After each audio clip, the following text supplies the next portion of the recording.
So if somebody handed me $500 and said, "Hey Dave, make your home safer," I would not buy another gun. I would start with the places in my home that are easiest to get into, places that give me the least warning and give me the least amount of time to react. And I would ask three questions. What could I fix for free? Where can I buy myself more time? And what do I do if those things fail? Now, your $500 may look different than mine, and that's perfectly fine. But I want to show you how I'd spend mine. First, what can I fix for free?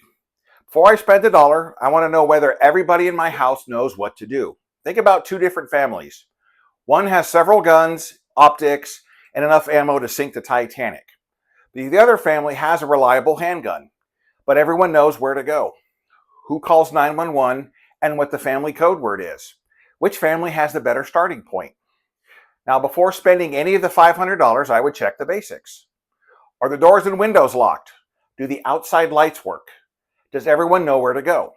Do you have a code word? Who calls 911? All of that costs nothing.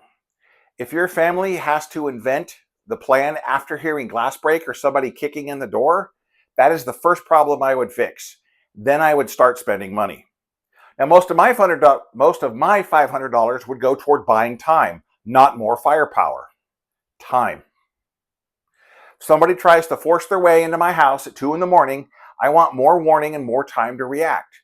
Let me ask you, would you rather have another magazine beside the bed or another 10 seconds to wake up, grab your phone, gather your family, and get behind a locked door?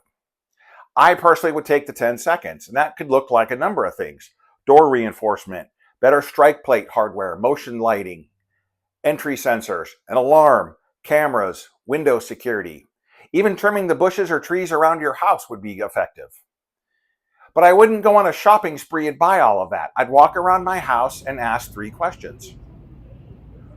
Where could somebody approach my house without me noticing? What's the easiest way into the house? Where would I get the least amount of warning? That tells me where to spend the money. So maybe your front door is solid, but the side of the house is dark and leads straight into a weak back door. You're not going to be spending money on the front of the house. You'll want to fix the weak side. So for a $500 budget, I might put $350 in that area. Doors, lighting, or sensors. Whatever fixes the biggest problem, the biggest weakness, you're buying time. Once I have a plan and I've bought myself more warning, I look at what happens if those layers fail.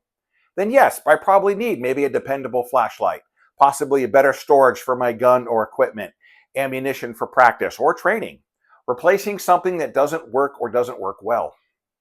Now, notice what I did not automatically put on the list. Another gun, as tempting as that is.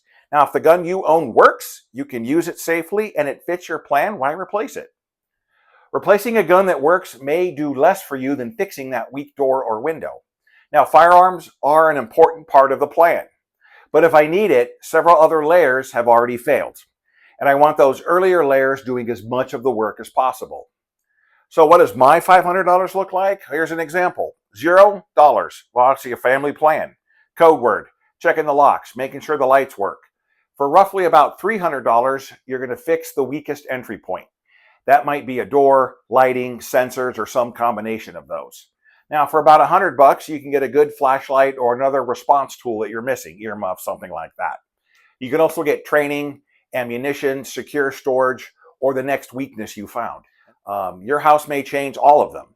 Point is, every dollar should have its job. Before you buy anything, walk around your house tonight and ask yourself, where can somebody approach unseen? How much warning would I have? And what's the easiest way inside? Start there. Best use of $500 might be a reinforced door, or might be an alarm, or might be training. If this made you realize your family doesn't really have a home defense plan yet, I put together a free safe room guide.